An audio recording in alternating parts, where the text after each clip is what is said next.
pembelajaran. Di tujuan pembelajaran kita kali ini, 1. Peserta didik dapat menjelaskan jenis cedera dan penanggulangannya secara sederhana saat melakukan aktivitas fisik dalam kehidupan sehari-hari. 2. Peserta didik dapat mempraktekkan cara penanggulangannya secara sederhana saat melakukan aktivitas fisik dalam kehidupan sehari-hari.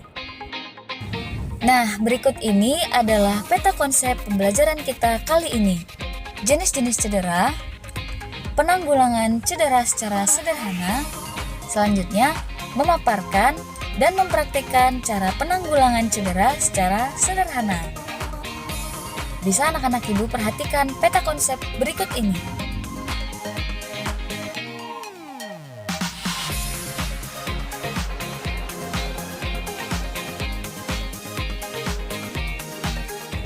Baiklah, sekarang kita akan masuk pembelajaran kita kali ini, yaitu cedera. Apakah anak-anak ibu tahu apa itu cedera? Ya. Cedera biasa terjadi saat manusia beraktivitas dalam kehidupan sehari-hari. Cedera merupakan luka yang menyebabkan kerusakan jaringan tubuh. Benturan dengan teman atau benda keras bisa saja kamu alami saat bermain. Nah, mungkin anak-anak ibu sering ya mengalami cedera. Oleh karena itu, cedera akibat aktivitas fisik biasa terjadi di kulit, di otot, dan di tulang.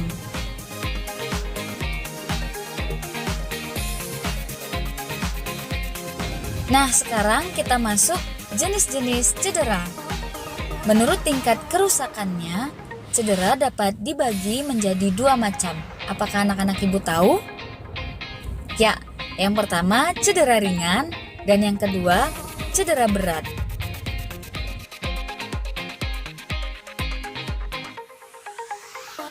Nah, yang pertama cedera ringan.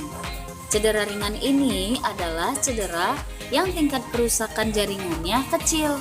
Contohnya adalah otot kaku, lecet, memar, kulit teriris, dan luka bakar ringan. Apakah anak-anak ibu paham? Nah, kemudian jenis cedera yang kedua ini adalah cedera berat. Cedera ini merupakan cedera yang tingkat kerusakan jaringannya cukup parah. Cedera jenis ini memerlukan penanganan ahli atau tenaga medis. Contoh cedera yang tergolong berat adalah otot robek dan yang kedua patah tulang. Contoh cedera berat yang lainnya adalah retak tulang dan pergeseran tulang atau sendi. Nah, sekarang kita masuk ke pembahasan cara penanggulangan cedera secara sederhana. Cedera ringan memang dapat sembuh dengan sendirinya. Kita juga dapat mempercepat proses penyembuhannya. Berikut ini beberapa cara penanggulangan cedera secara sederhana. Silahkan disimak ya. 1. Penanggulangan cedera memar. Terjatuh atau terkena benturan dapat menyebabkan luka memar. Akibatnya berubah warna kulit dan bengkak. Cara mengobati cedera memar adalah sebagai berikut. A. Segera kompres memar dengan air dingin atau es. Tindakan ini untuk mengurangi pendarahan dan pembengkakan. Selanjutnya, setelah 24 jam, gunakan kompres air hangat. Kompres ini dapat memperlancar peredaran darah pada area memar. Nah, setelah yang kedua, segera bawa ke dokter atau rumah sakit jika bengkak bertambah parah. Ada kemungkinan terjadi patah tulang. 2.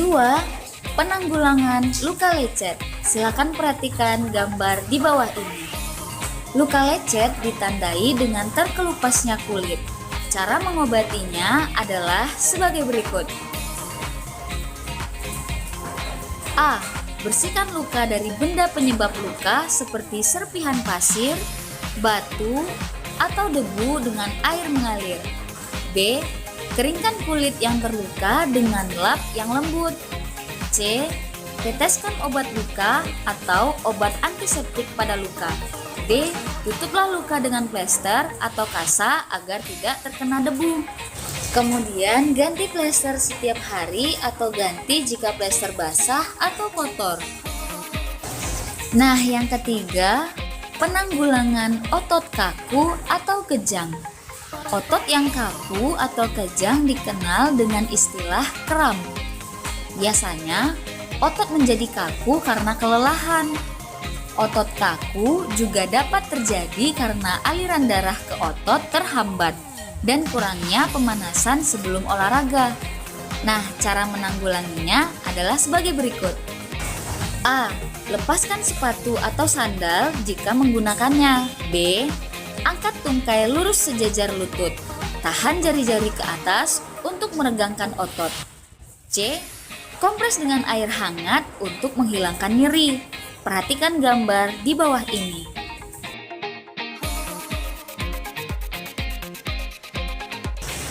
Nah, untuk tugas kita kali ini, anak-anak ibu silakan mengisi PTS yang ada di bawah ini. Ada 6 soal, 3 mendatar dan 3 menurun. Tetap jaga kesehatan ya. Jangan lupa untuk selalu mencuci tangan, memakai masker, dan menjauhi kerumunan. Terima kasih. Assalamualaikum warahmatullahi wabarakatuh.